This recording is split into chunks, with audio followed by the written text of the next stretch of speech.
So recently I've been seeing a bunch of YouTubers review a guitar from a company called Sonicake. It's a beginner budget vintage style Strat. It's currently under 130 bucks on Amazon. So in this video, we're gonna take a closer look at the Sonicake brand and find out whether or not it's worth your time, effort, and money. Let's dive in. So starting from the moment of delivery, I knew there was going to be a little bit of an issue. As you can see from my doorbell camera footage here, only one side of the box has tape on it. Now shout out to the Amazon driver, he was very delicate setting it down on the doorstep, and the box itself wasn't actually in too bad of shape, but because it was very poorly packaged and single boxed, the guitar was still scratched, and to be perfectly honest with you, I'm surprised it wasn't more damaged than it was. So putting that aside, let's take a closer look at this instrument to see if it's worth your time and money. This is the Sonicake QGT-10 in a seafoam green matte finish. Overall, a pretty good looking instrument coming right out of the box. Literally picking it up, the first thing I noticed is it does have ball end frets, so you don't really have any sharp fret ends there. This isn't a sponsored video, and I did purchase this guitar with my own money. I'll leave some affiliate links in the description. Just keep in mind, I may earn a small commission from it. So with that said, I'm going to start at this end here and go over some of the specs of this guitar. The body is Paulownia, and I'm sure I'm probably saying that wrong, but it is Paulownia. It is a softer wood. It is a lighter wood. Obviously, the advantages to that are that this guitar is very light. It almost feels like it might have some neck dive, just holding it in my hand. With regards to the bridge, it's your standard vintage style trim system on here. Of course, it's 3 single coils and the 5-way switch, your typical Strat layout. And the big thing that kind of jumps out at me right away is your truss rod adjustment here, instead of being up at the top of the headstock. I really do prefer this. It's super convenient. I live in an area that's very humid and dry depending on the time of year, and because of that my guitars need constant adjustment, and it's really nice to be able to adjust it right from here. So super cool spec there from them. This is a purple heart fretboard. That's kind of like become the budget rosewood these days. I got a few other guitars with it. The neck itself is solid birch and a slim C profile. I actually really like the way that the neck feels in my hands. The headstock is a little bit on the smaller side, and it is just a very basic kind of primitive tuner on there. We'll see how well those work as we get going. So I'm gonna go ahead and do a few quick demos for you on this, give you an idea of how this thing sounds, and then I'll tell you what I think.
So that should give you guys a good idea of how this guitar sounds. Now's a good time to tell you that if you like budget guitars and guitar related content, be sure to subscribe to the channel so that you don't miss out on any upcoming videos. With that said, let's dissect what I liked about this guitar and what I didn't like about this guitar.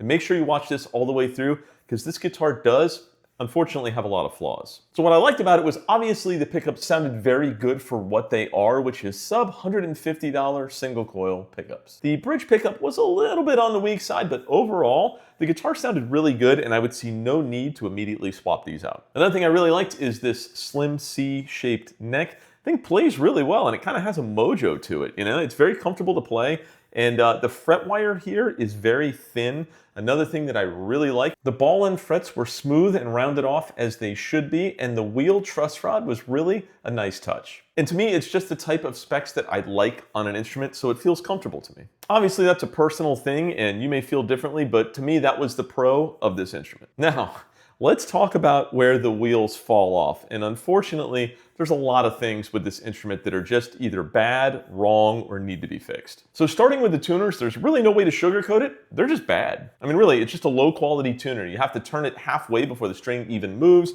It really causes the guitar to not hold tune very well. And realistically, it would be something that I would immediately change. The next issue is the nut. It's clearly pinching the high E and the B string. Whenever you tune the guitar, you hear that plinking sound that lets you know it's being pinched.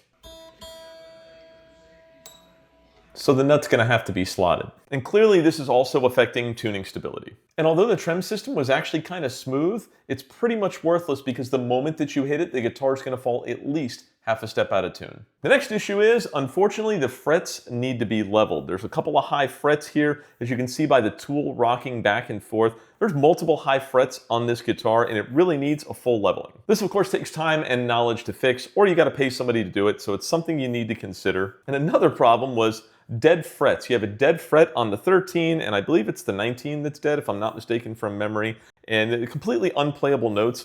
And of course, that's likely due to the frets not being leveled. Look in here, you can see the 13th fret here. Unfortunately, just nothing, dead. 19 you get a note out of, but really kind of dead sustain, so I guess I can get a note out of it, but it's not ideal. So really the 13 is your real dead fret.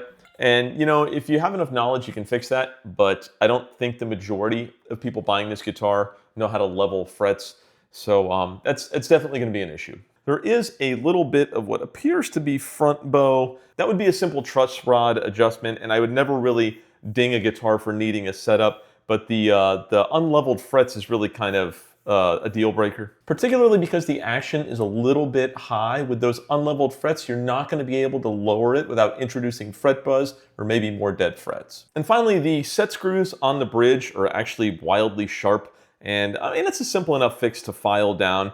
But you know, I think when you combine all of these problems together, I just couldn't recommend this guitar for the average guitar player to go out and buy. It would just be too much to fix, and that's if it arrives to you in one piece. So unfortunately, I'm going to recommend that you pass, unless of course you're somebody like me and you just are a glutton for punishment with so many other options. The Donner DST-200, Fesley has a couple of great options in that price point, and even the Harley Benton ST20. All three of those would most certainly have fewer issues than this guitar. And the Donner DST-200 and the Fesleys come with a case and accessories. And in the spirit of full fairness to Sonicake, it could just be that I got a lemon. I have seen some other YouTubers do positive reviews of this guitar, and you know, it certainly could be that I just got a bad one. That's always a possibility. But with that said, if you have any questions, by all means, leave them in the comments. I do try to answer all the comments that come through on the channel. I really appreciate each and every one of you. I'll leave a playlist here of reviews I did for the Donner DST-200,